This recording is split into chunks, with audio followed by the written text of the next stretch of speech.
자, 안녕하세요.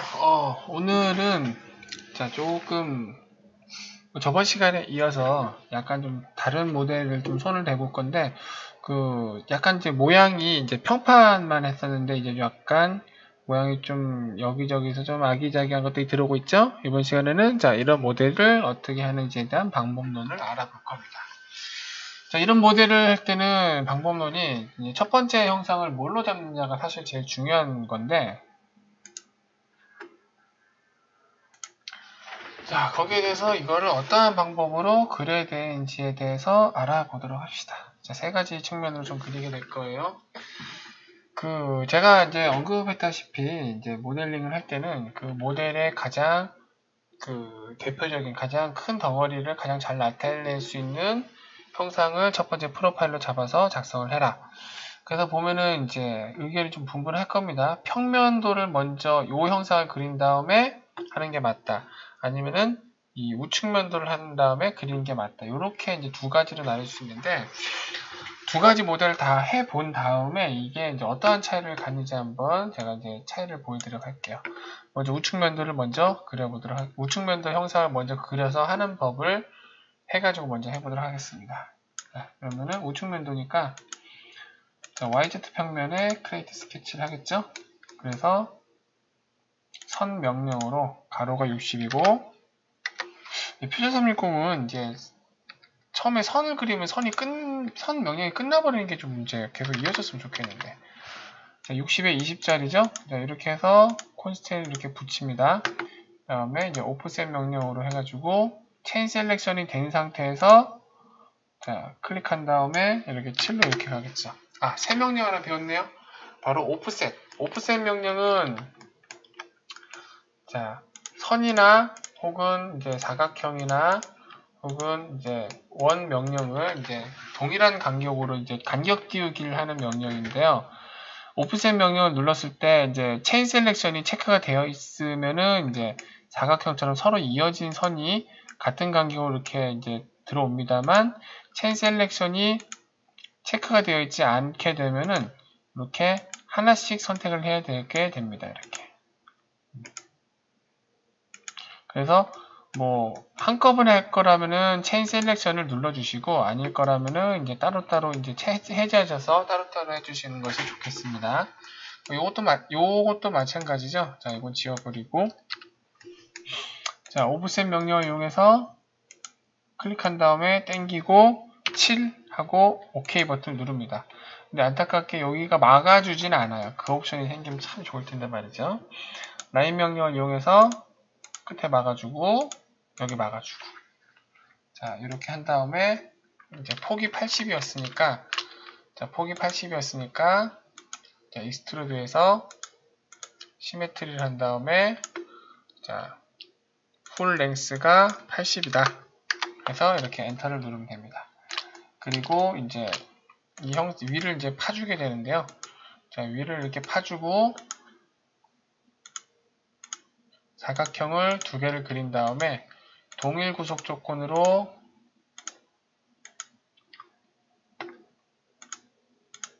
자, 50,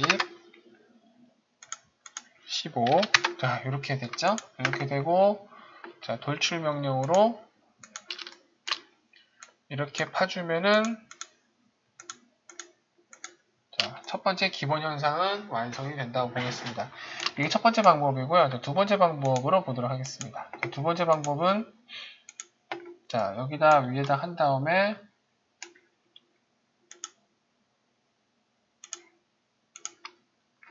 (60에) (80에) 자, 돌출 7mm 하고, 좀 실수? 죄송해요. 네, 잠깐만요.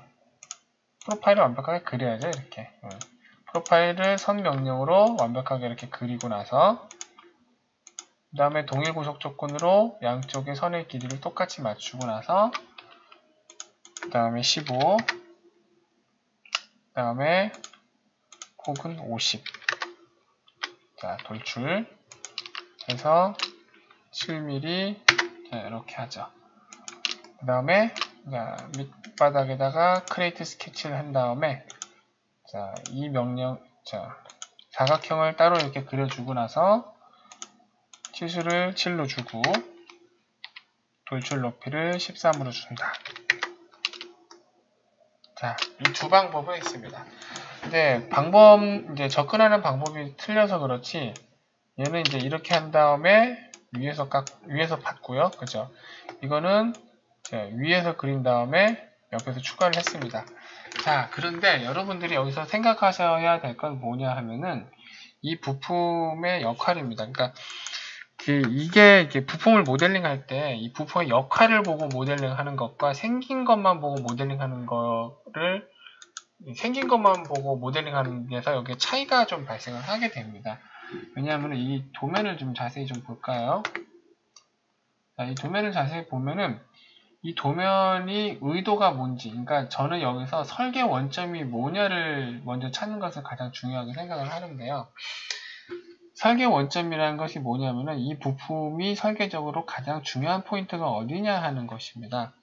그래서 이거는 이제 이 부품만 놓고 보시는 분은 어디가 원점인지 모르는데, 이걸 가지고 직접 설계 모델링을 하는 사람은 이 부품이 어디에 어떤 쓰임새로 쓰이게 되는지를 알고 있습니다. 여기서 이제 모델링하는 사람하고 설계하는 사람의 차이가 발생을 하는 거죠.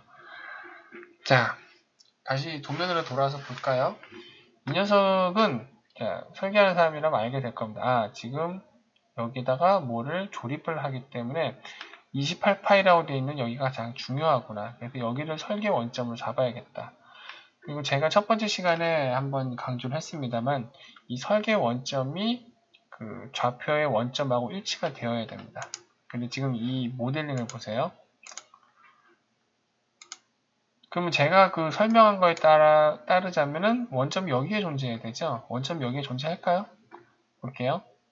원점이 여기에 존재합니다. 딴 데로 튀었어요. 그죠? 그럼 두 번째 모델을 봅시다. 여기는 제대로 돼 있을까요? 여기도 중앙하고 가깝지만 중앙하고 떨어져 있어요.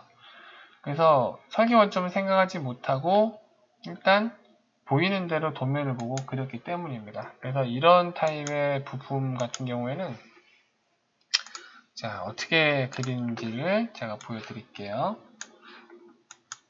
먼저 설계 원점이 가장 중요한 위의 형상부터 그립니다. 어디?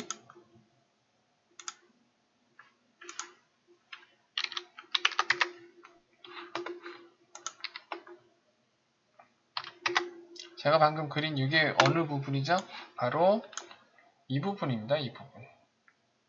이 부분이에요. 여기는 빼먹었어요.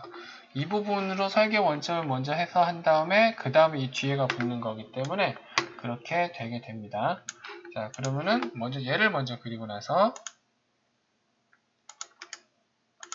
자, 크리에이트 스케치를 하신 다음에 라인으로 평상 투영을 먼저 해야 되겠다. 그 다음에 라인으로 이렇게 이어주는 거예요. 이렇게. 여기는 7, 자, 여기는 15, 여기 20, 그죠? 그런 다음에 돌출 명령으로 시메트리 훌 쭉 뺀 다음에 폭을 50으로 잡아줘야겠죠. 자, 그러면은 여기서 그럼 이렇게 하면 제가 주장하는 바대로 원점이 정중앙에 왔죠. 그리고 원점이 정중앙에 오면은 이제 어떤 점이 좋냐? 어떤 점이 좋냐면 바로 이런 점이 좋습니다. 후에 스케치를 할 때 원점이 중앙에 존재를 하기 때문에 28파이도 그냥 여기서 28파이를 해서 바로 뚫어줄 수가 있습니다. 이렇게요. 그죠? 양쪽에 구멍 같은 경우에도 손을 하나 쭉 그어가지고 구속 조건 중에 미드 플레인 구속 조건으로 중앙에 놓죠.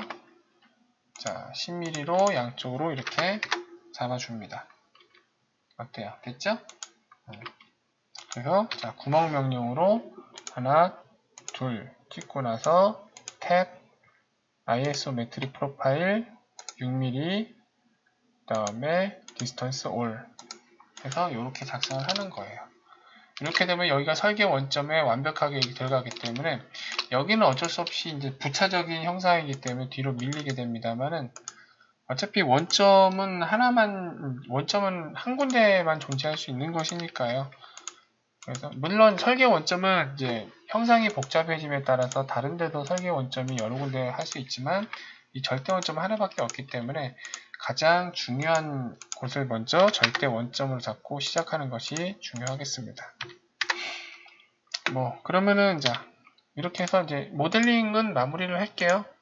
올로 하고 탭이 아니라 심플로 가고 7파이로 자 이렇게 뚫어주고 그 다음에 자 못따기겠죠? 하나, 둘, 셋, 넷, 2.5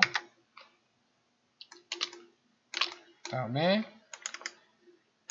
챔버 5mm 자 이런 식으로 해서 완료가 되게 됩니다. 이거 빨리 하려고 했는데 꼭 항상 10분을 넘어가네요. 그죠? 근데 어쩔 수가 없는 게 앞으로 점점 모델이 복잡해질 거라 시간이 점점 길어질 것 같아요. 이거 어떡하지? 근데 입으로 자를 수밖에 없죠. 자, 그러면은 오늘 여기까지 하고 자, 다음 강의로 다시 뵙겠습니다. 안녕히 계세요.